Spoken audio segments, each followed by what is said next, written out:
एक महाराज बड़ौदा नरेश आप लोगों के बीच में सयाजी राव गायकवाड़ साहब दरबार लगाने के लिए जा रहे हैं और इधर हमारे बाबा साहब बीए पास कर चुके हैं और बीए पास करने के बाद में आपको बता दें कि बाबा साहब बड़ौदा नरेश के यहाँ नौकरी करने के लिए गए थे और उसी समय उनके पिताजी बीमार पड़ गए।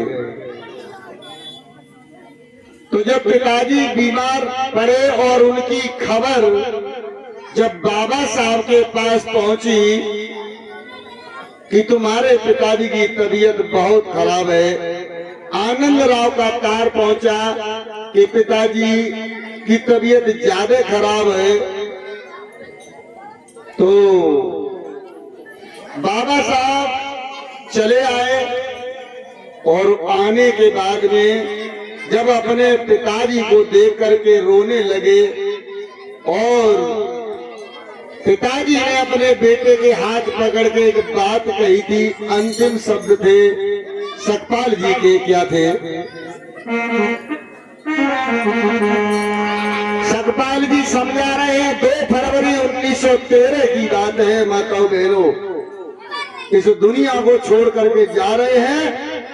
इधर भैया भीमाबाई भी चली गई और आज पिताजी की बारी है और 1913 की बात है। तो सतपाल जी अपने बेटा के हाथ को पकड़ करके कहने लगे कि बेटा भीम,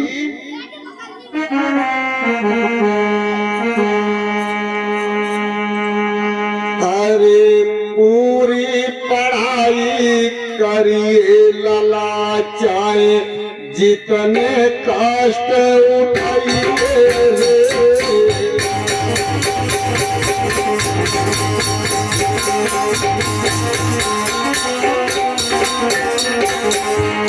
अंतिम सांस लेते हैं राम जी सतपाल।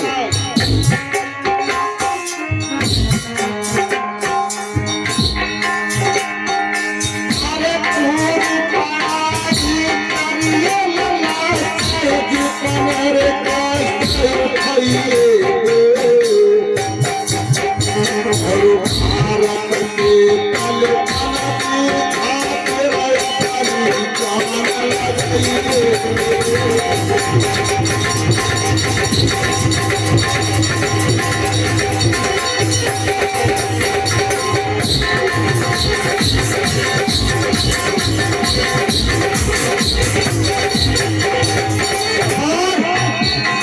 रानी सतपाल अपने बेटा से कह रहे हैं केवल बीए पास है।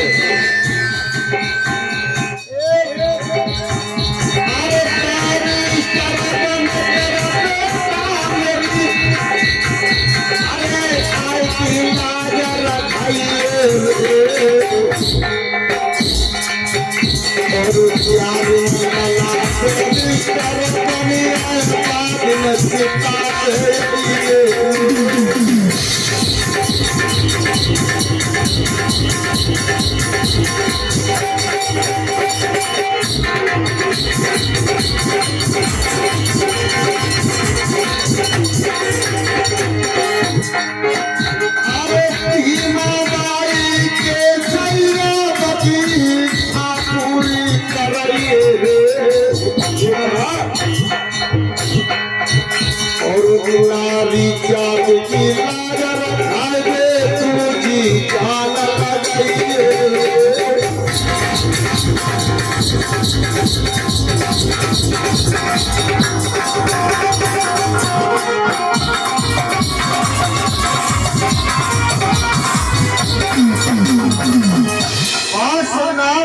आज देखिए अंतिम शब्द बाप के क्या है कि बेटा मैं दुनिया छोड़ के जा रहा हूं, लेकिन मेरी बात याद रखना, इस समाज को जिंदा अगर रखना है तुझे तो तुझे पढ़ना पड़ेगा पहले। और तेरी माँ और एक बात कह गई थी बेटा, जब वो मरी थी तब अंतिम शब्द थे भाइयों माता भीमाबाई के कि बेटा अपनी जिंदगी में कभी भी किसी नारी की लाज बचाने के लिए अगर तुझे अपनी जान लगानी पड़े तो लगा देना, लेकिन नारी की इज्जत को लुटने मत देना।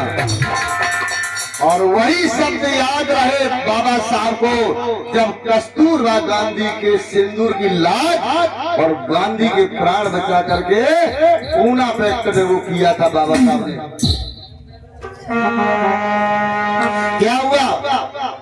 अरे भैया लखी बेटा की चले गए।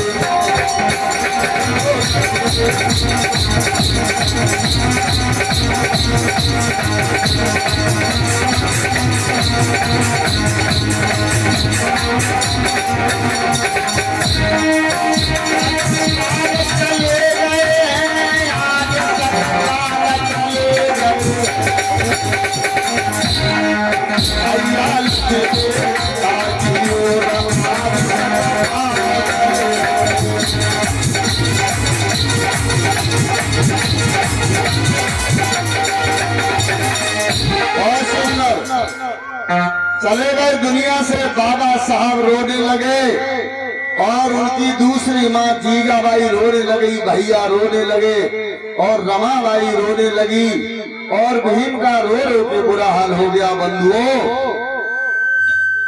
और उसके बाद में जैसे तैसे पूरे परिवार को ढांढस बताया, और माता रमाबाई ने अपने पिया को समझाया, और समझाने के बाद में क्या हुआ? अरे शिक्षा की भूख सताती है, अपनी बनाए आती है ना।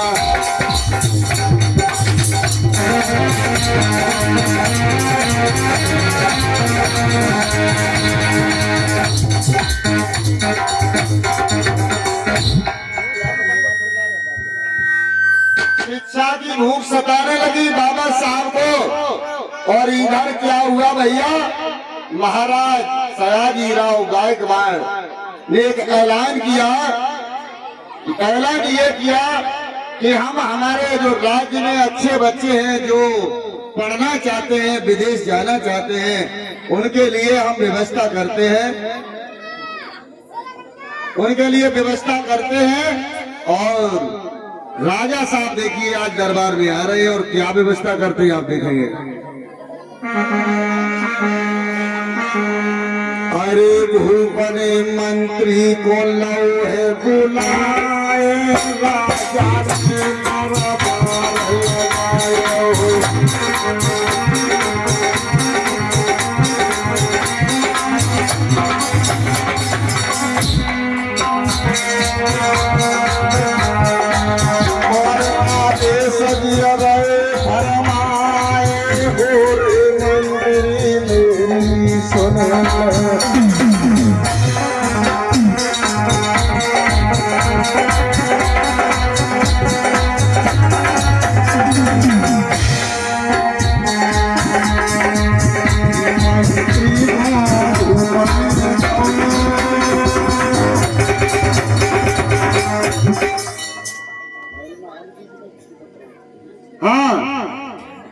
मंत्री जी से कहने लगे आज महाराज सयाजीराव गायकवाड़।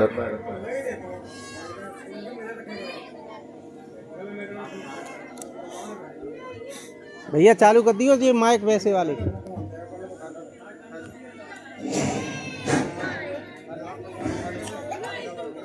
मंत्रीवर जी महाराज। जरा ये बोल नहीं रहे भैया, ये हाथ वाले।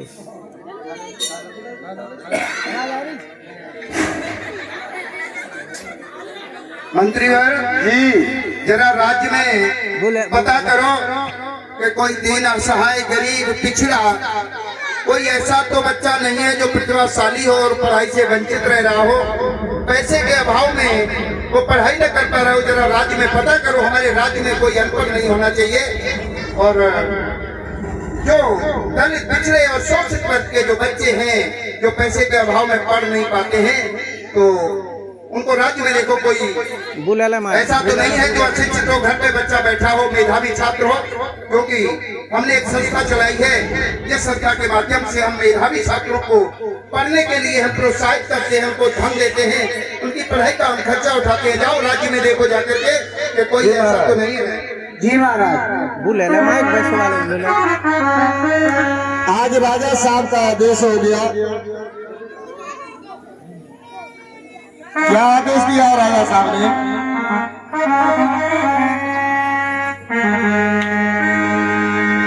अरे मैं कटा चलो जा रे मंत्री, अरे चारी नागर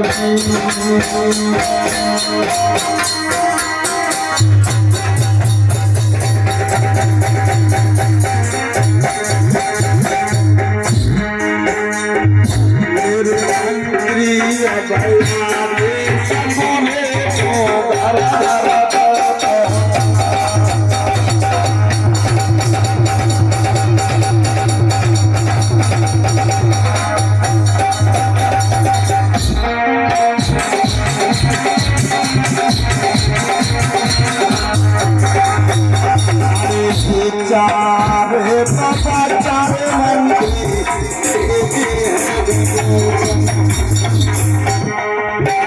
मेरे मंत्री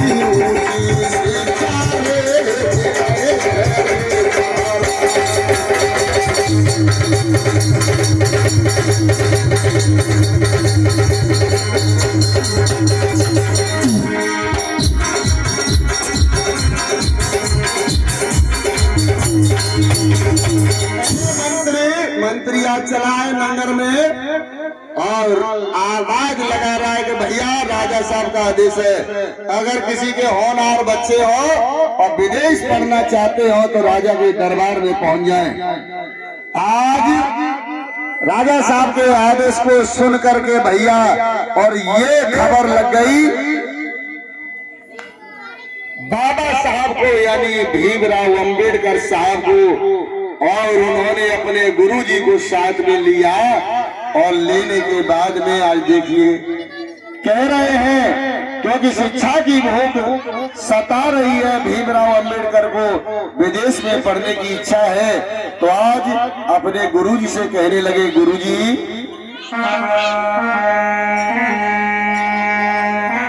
अरे राजा के द्वारे ले चलिया मेरे गुरुवर जी।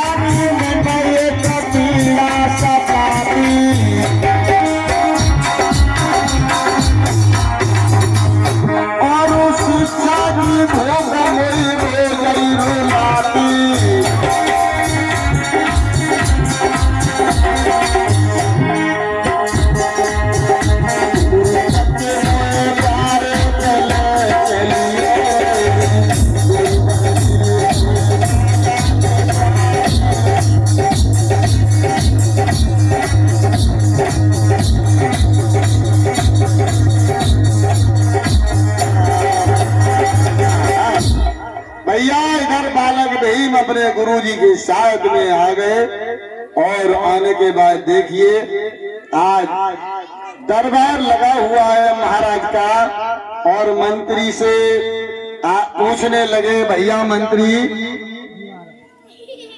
कहने लगे कहो क्या बात है कि राजा साहब से मिलना है, हमें मिलवा दो।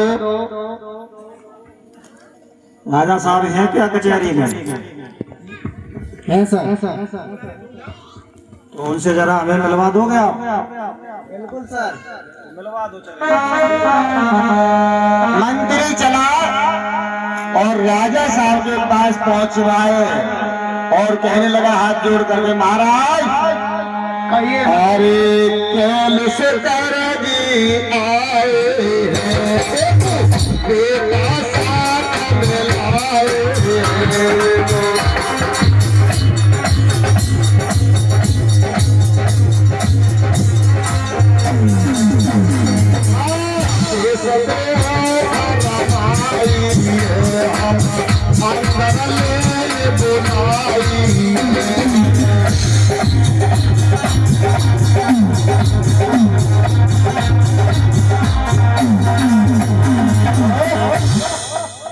राजा साहब आदेश कर दीजिए तो अंदर बुला ले।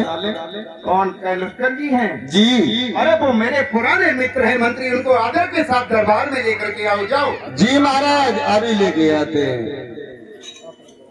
अरे गुरुजी चलो, राजा साहब ने आपको बुलाया है। चलिए मंत्री, आइए।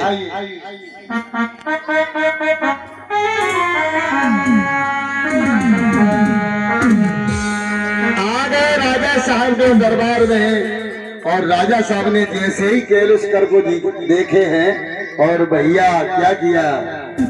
आइए मित्र कैलुस्कर जी, अरे बड़े दिनों में आना हुआ, कैसे है, क्या हालचाल है, बताइए जरा। हालचाल तो बहुत बढ़िया है। हमने सोचा कि चलो चलते अपने मित्र के यहाँ। एक हमारे शिष्य हैं, वो जो है विदेश शिक्षा दर करना चाहते हैं और धन का अभाव है। मैंने उनके घर पर भी देखा था, उनके पिता जब बीमार थे, रामजी राव सकपाल। रामजी राव सकपाल जी सर, वही जो सेना में सूबेदार थे। सेना में सूबेदार थे, पेंशन भी कम मिलती थी और अस्पताल में पैसे का तो अभाव है, तो मृत्यु तय है। मैंने उनको घर पर देखा था, पैसे की कमी के खातिर रामजी राव सकपाल की मृत्यु मेरे सामने हुई है। और ये बच्चा उनका पुत्र है, ये भीम है जिसे भीमराव कहते हैं, और ये विदेश शिक्षा दर करना चाहता है। मैंने कहा बेटे तू पढ़ना चाहता है, तेरी पैसों की व्यवस्था हम अपने मित्र के पास चलते हैं। हमने मुनारी भी सुनी है कि आप दलित, दबे, कुचले, शोषित, वंचितों के बच्चे विदेश शिक्षा दर करना चाहते हैं, तो आप उनकी मदद करते हैं। तो प्रिय भाई से भी बढ़कर आप हैं, बच्चे की हेल्प हो जाए तो आपका जो है धन्य हो जाएगा। मेरा तो मित्र कैलुस्कर जी, मुझे बड़ा दुख है कि हमारे मित्र रामजी राव जो इस संसार को छोड़कर जा चुके, मुझे बड़ा दुख है। और उससे ज्यादा दुख इस बात का है कि उनका बच्चा जो पढ़ाई करना चाहता है, पैसे के अभाव में वो पढ़ाई नहीं कर पा रहा। आप मुझे मेरे पास लेकर के आए हैं। आइए बेटा, उस बच्चे को लेकर के आइए मेरे पास। ये है बच्चा, नमस्ते करो। खुश रहो बेटा। बेटा भीम कहने लगे, हाथ जोड़ लो, हाथ जोड़ लो। अरे प्रणाम मेरी स्वीकार करो, स्वीकार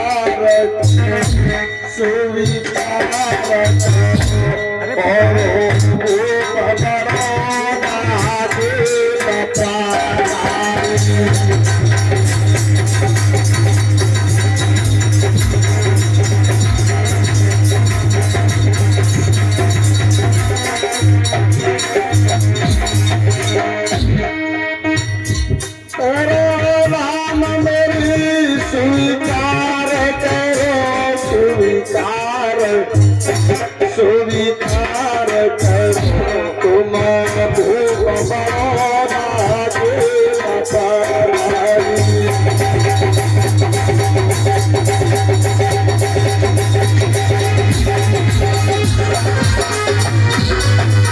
और क्या करे, हाथ जोड़ के अरे पिता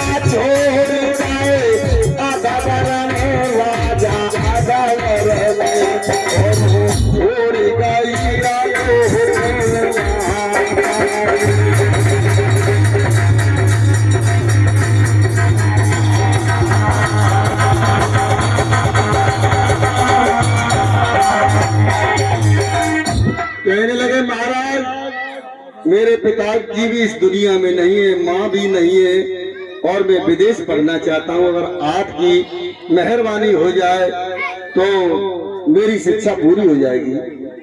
बेटा भीम, मुझे बड़ा दुख है कि आपके पिताजी दुनिया में नहीं हैं, माँ पहले ही जा चुकी हैं। लेकिन चिंता मत करो, तुम्हें चिंता करने की जरूरत नहीं है और मैं तुम्हारी आर्थिक मदद करूंगा। बोल तो रहा है। और आर्थिक मदद करते हुए तुम्हारी पढ़ाई का मैं पूरा इंतजाम करूंगा। मैं मेधावी छात्रों को विदेश में पढ़ने के लिए भेजा करता हूं, तो तुम मेरे एक दो प्रश्नों का उत्तर दे दो, मैं समझ जाऊंगा कि तुम मेधावी हो, पढ़ने में तेज हो, और जब मैं आपकी बुद्धि का परीक्षण कर लूंगा तब मैं तुम्हें विदेश में पढ़ने के लिए भेजूंगा। बेटा मुझे ये बताइए कि दुनिया में सबसे बड़ा भगवान कौन है? माता पिता। बेटा मुझे ये बताइए, जीवन में अगर विकास करना है तो सबसे पहले हमें कौन सा हथियार उठाना पड़ता है? शिक्षा। बहुत सुंदर, बहुत सुंदर। एक हथियार शिक्षा का है और दूसरा हथियार 2 रुपए का कलम हुआ करता है। बेटा तुम हमारी प्रश्नों में उत्तर देने में तुम खरे उतरे हो, बहुत अच्छी बात है, तुम मेधावी हो। मंत्री खजांची को बुलाइए और इस बच्चे को मैं दुनिया की सबसे टॉप यूनिवर्सिटी अमेरिका में जो न्यूयॉर्क में है, कोलंबिया यूनिवर्सिटी, उस कोलंबिया यूनिवर्सिटी में इस बच्चे भीम को भेजूंगा। इस बच्चे भीम का आने जाने का पूरा इंतजाम कर दो, हवाई जहाज का टिकट बुक करवा दो और वहां के खर्चे के लिए पैसे दे दो। कैलुस्कर जी, आज मैं इस बच्चे के लिए 25 रुपए महीना छात्रवृत्ति देने का ऐलान करता हूँ और कॉपी में लिख लो, जैसे ही महीना पूरा हो इस बच्चे भीम के लिए 25 रुपए हर महीना न्यूयॉर्क में उस कोलंबिया यूनिवर्सिटी के लिए भेज देना, जो बच्चे की पढ़ाई का पूरा खर्चा ये बच्चा अपना वहन कर सके। और इसके अलावा भी बेटा भीम ध्यान रखना, अगर और भी पैसे की जरूरत पड़ती है तो पढ़ाई बाधित नहीं होने देना, मुझे खबर करना, मैं और भी मदद होगी मैं करूंगा। मंत्री हवाई टिकट का इंतजाम और वहां पर रहने के लिए खर्चे का इंतजाम कर दो और कोषाध्यक्ष से कैसे खजाने में से पैसे दिलवा दो। लेकिन भीम मेरी एक शर्त है जी, तुम अमेरिका में पढ़ोगे और पढ़ने के बाद जब लौट कर आओगे तो 10 साल की नौकरी तुम हमारे यहाँ करोगे। जी महाराज। तुम्हें 10 साल हमारे यहाँ सेवा देनी पड़ेगी, ये शर्त मेरी होती है मेधावी छात्रों के लिए। ठीक है जी महाराज। स्वीकार है। ठीक है बेटा भीम, हाथ हटा लो। तुम्हारे पैसे का इंतजाम कर रहा हूँ, खजांची को बुलाकर मंत्री पैसे दे दो जाने तो ठाक दे देगी और इनके जाने का पूरा इंतजाम कर दो। आज महाराज ने आदेश दे दिया है और पैसों की व्यवस्था हो गई, कह दिया कि 10 साल नौकरी हमारे यहाँ करोगे। और एक बात और याद रखना, अगर बीच में कभी फेल हो गए तो तभी तुम्हारी शिक्षा रुक जाएगी, यानी पढ़ाई रुक जाएगी, क्योंकि मैं पैसे नहीं भेजूंगा। भीम कहने लगे महाराज शुरुआत तो करो, उसके बाद हमारे ऊपर छोड़ो।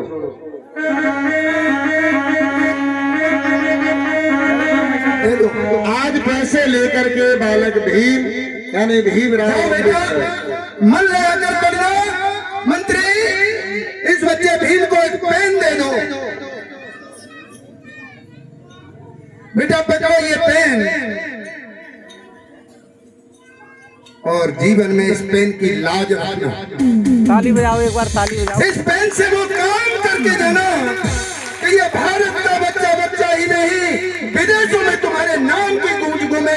इस 2 रुपए की पेन की इज्जत रखना। बेटा जाओ बेटा भीम, तुम्हारी पूरी मदद की जाएगी। हाथ जोड़ के नमन करो, ऐसे हाथ जोड़ लो। एक बार बोलिए महाराजा शिवाजीराव गायकवाड़ की। आज पूरा और देखिए आज बालक भीम यानी भीमराव अम्बेडकर साहब अपने घर को चले हैं छात्रवृत्ति लेकर।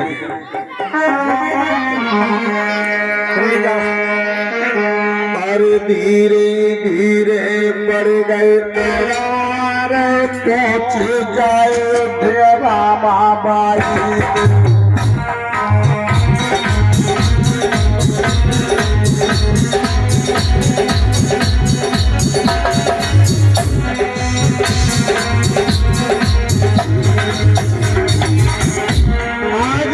₹25 लेकर के और रमाबाई के पास जा रहे हैं मौला साहब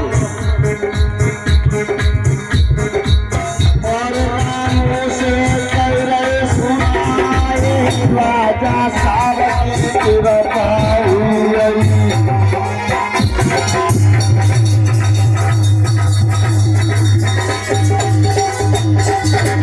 राजा साहब की कृपा हो गई रमाबाई, क्या कृपा हो गई महाराज बताओ।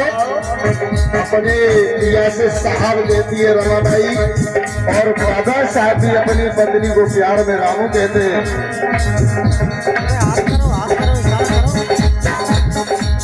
रामू के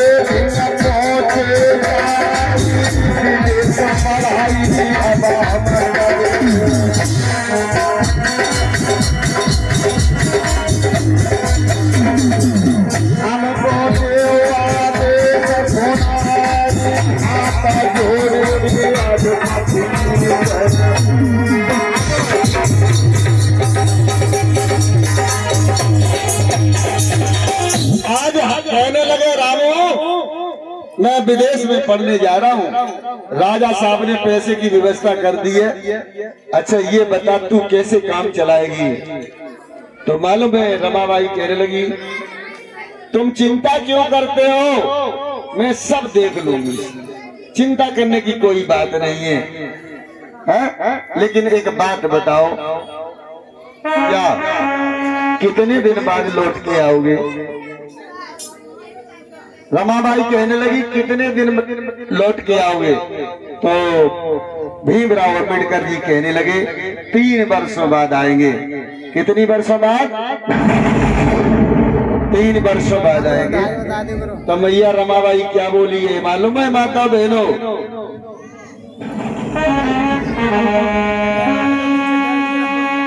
चले जाओ साहब, 3 वर्ष से तो क्या, 3 वर्ष से तो बहुत कम है ना? मैं तुम्हें 9 वर्ष देती हूँ। कितनी? 9 वर्ष दे रही हूँ, लेकिन याद रखना मुझे भूल मत जाना।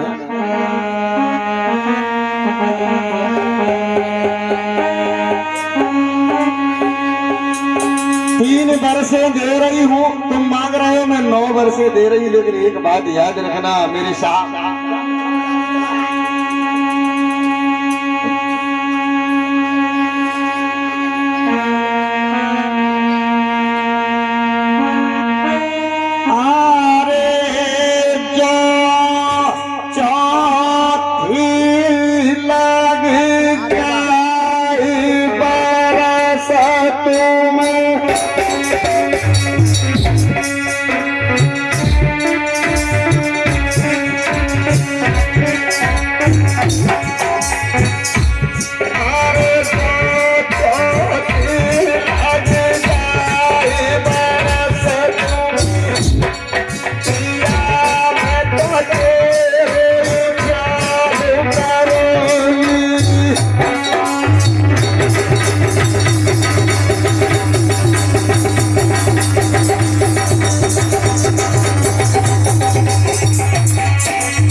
अगर 34 वर्ष लग गई तो तुम्हारी याद करने लगूंगी।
रोशनी है।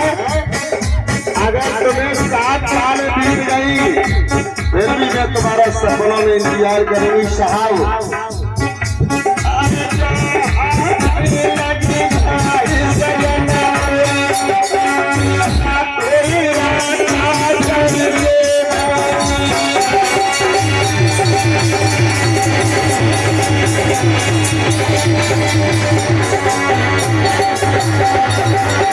अगर आपके बरसे बीत गई तो तुम्हारी रास्ता रोज में हरूम किया। अरे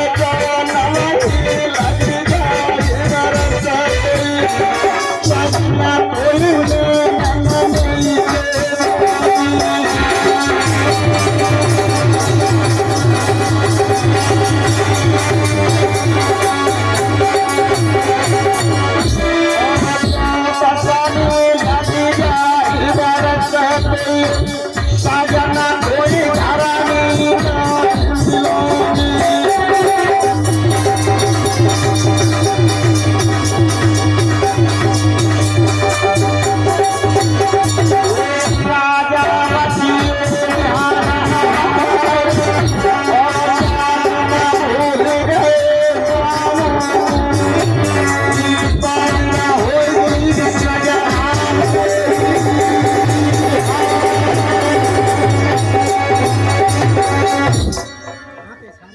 कहने लगी अगर तुम मुझे भूल गए तो साजत तुम्हारी उसी दिन हार मानी जाएगी।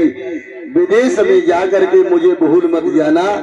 तो बाबा साहब कहने लगे कैसी बातें कर रही है रामू, पागल है। बाबा साहब गले लगाते हैं रमाबाई को अपने, ऐसी बात क्यों कर रही है? रमाबाई कहने लगी और भैया गुड्डू फूलों का हार पहना रहे हैं और पैसे भी सम्मान में दे रहे हैं। बहुत बहुत साधुवाद भैया को। तो बाबा साहब क्या कहने लगे अपनी पत्नी से, भैया लोगों सुनो, इसको कहते हैं प्यार। बिना पढ़ी लिखी है और ये विदेश में पढ़ने जा रहे हैं। तुम तो जरा से पढ़ लिख जाओ तो तुरंत कह दोगे अपनी पत्नी से तू कहा, कभी जानते हैं? और देखो किस तरह से आदेश ले रहे हैं अपनी पत्नी का खड़े होकर के। जा पकड़ो में लगा दो। कहने लगे जा पकड़ो घुमा दिया ना। अनुज प्रताप भैया फूलों से स्वागत कर रहे हैं, बहुत बहुत धन्यवाद भैया। 100 रुपए भी सम्मान दे रहे हैं, एक बार जोर से तालियां। और क्या कह रहे हैं बाबा साहब अपनी पत्नी रामू से, ऐसे हम चाहना हार नहीं, तो ऐसे कर दिया करो ने जो आज तुम्हें कल और पहुंचाए। सुन रही रमू, रामू सुनो। अरे फेंक देने नमकार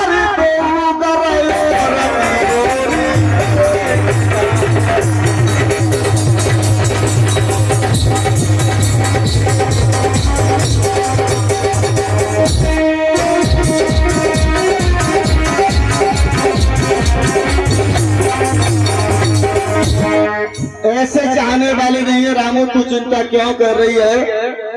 और ये भीमराव अंबेडकर यानी तुम्हारा पति तुमसे वादा कर रहा है कि तुम चिंता न करो।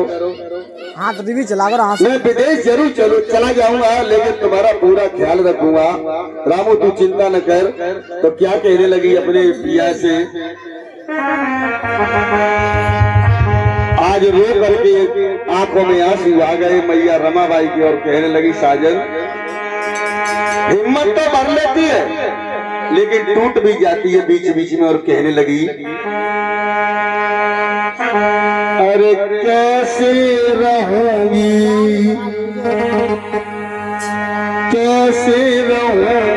राजा के बिन अकेली, कैसे रहूंगी दूल्हा के बिन अकेली।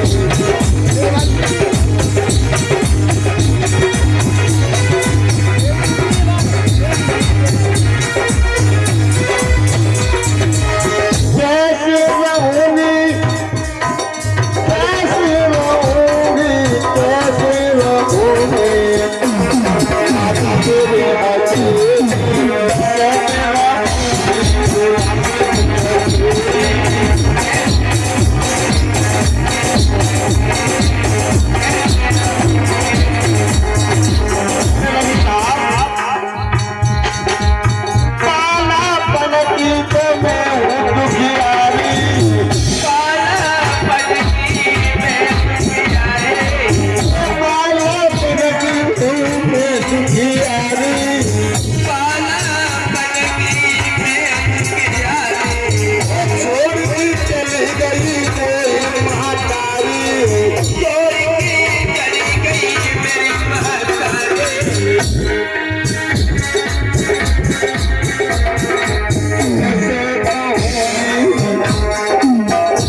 चुप रहो, रो क्यों रही हो?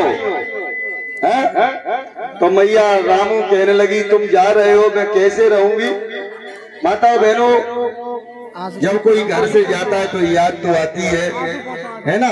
तो बाबा साहब समझा करके और कहने लगे चल तू चुपचाप बैठ जा और मुझे जाने दे। तो बैठा देते रमाबाई को और अपना बैग उठा करके जैसे ही आगे बढ़े और तुरंत खड़ी हो गई और हाथ पकड़ लिया। सुनो,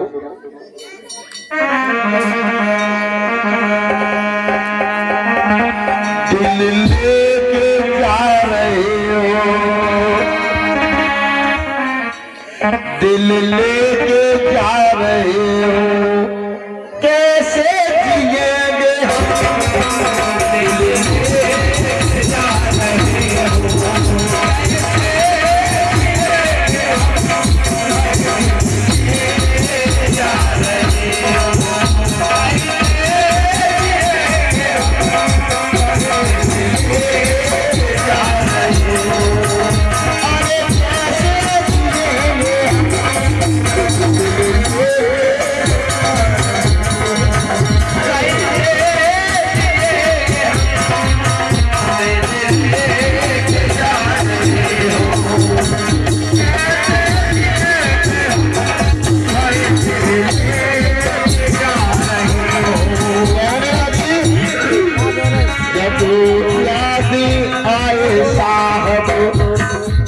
तुम्हारी याद तो जरूर आई साहब, मैं कैसे रहूंगी?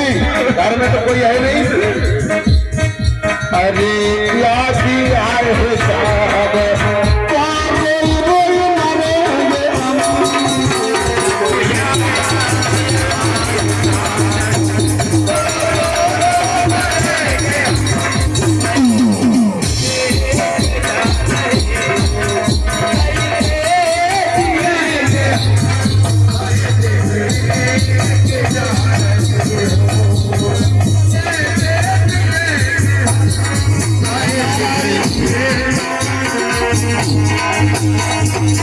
रोने लगी तो बाबा साहब आंसू पहुंचने लगे।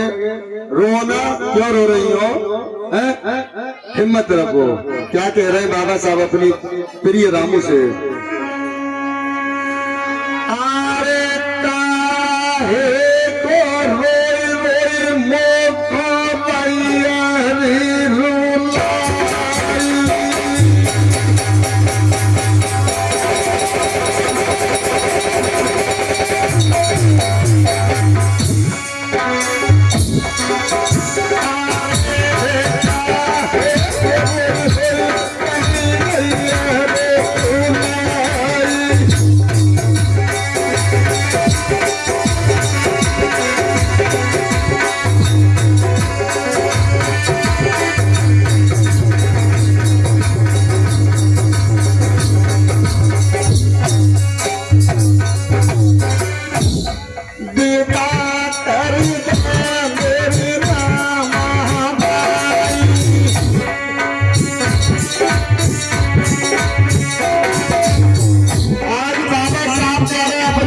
से मुझे विदा कर दे। तो बाबा साहब की आंखों में आंसू आ गए बंधुओं, और शादी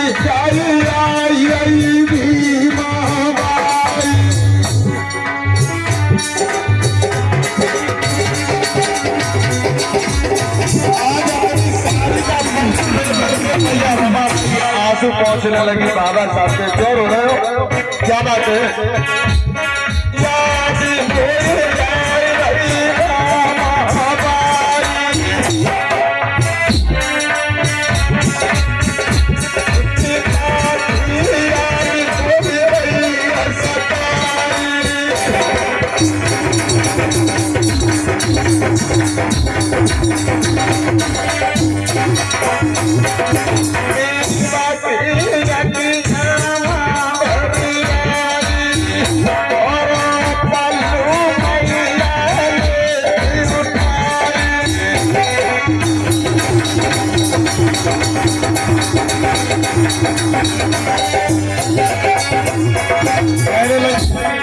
क्या बात है? जाने दे अब तो कम से कम। तो बाबा साहब हिम्मत करके कहने लगी तुम चले जाओ, चले जाओ, मैं नहीं रोकूंगी। अब तुम चले जाओ। तो मैया रमाबाई बैठ गई है, आज रो रही है धीरे धीरे भैया। और जैसे ही आगे बढ़े फिर खड़ी हो गई और पास नहीं गई, लेकिन दूर से ही क्या कहने लगी। देखिए आप, हाथ जोड़ रही है मैया रमाबाई, अपने पिया से कह रही है, अरे चलती बेरा नजर भर के देख ले, चलती बेरा नजर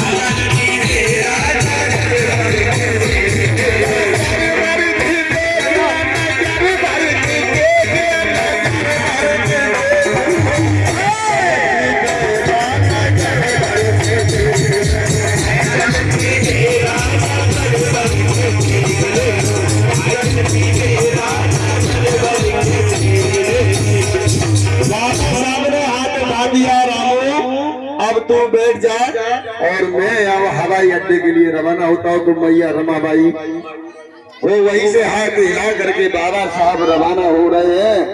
और आज मैया रमाबाई को धीर नहीं बन रही है भैया, लेकिन क्या करे, जाना तो है ही। तो आज बैठ गई और बैठने के बाद में कुछ सखियां उसके पास आ गई नीचे बैठो और कहने लगी, रामू क्या बात है। तो कहने लगी, क्या बताए बहन, आज मुझे बहुत दुख हो रहा है इस बात का। ए आजा और ये भैया 500 रुपए और हमारे पूर्व प्रधान श्रद्धेय मोहर सिंह जी और फूलों के हार से सम्मानित कर रहे हैं। पूर्व प्रधान साहब को एक बार जोर से तालियां बजा चुकी है। और मुकेश कुमार जी 100 रुपए से सम्मानित कर रहे हैं। भैया को ताली बजा दो जोरदार तालियों के साथ। तो क्या कहने लगी, एक लाइन अपनी सखियों से माता रमाबाई कहने लगी है, अरे मैं तो समझ न पाई बात बहन काए अखियां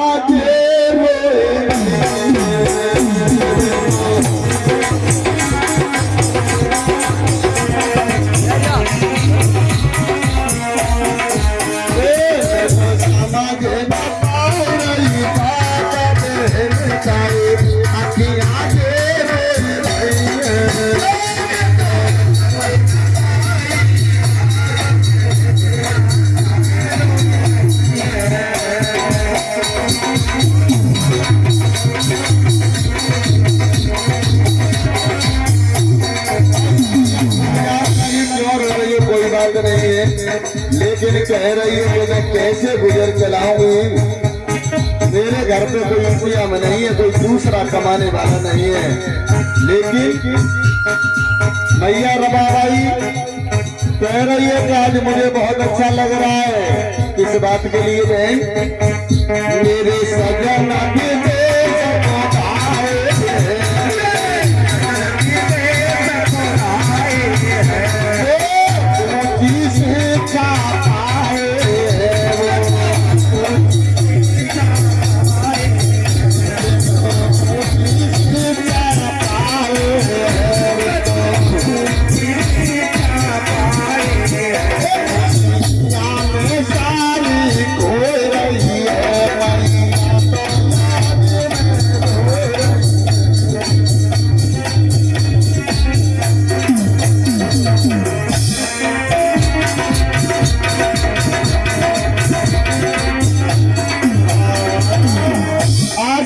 बोली, चलो बहन अब घर चलते हैं। तो रमाबाई को उठा करके ले जाती हैं और समझाने लगती है। और इस तरह से बाबा साहब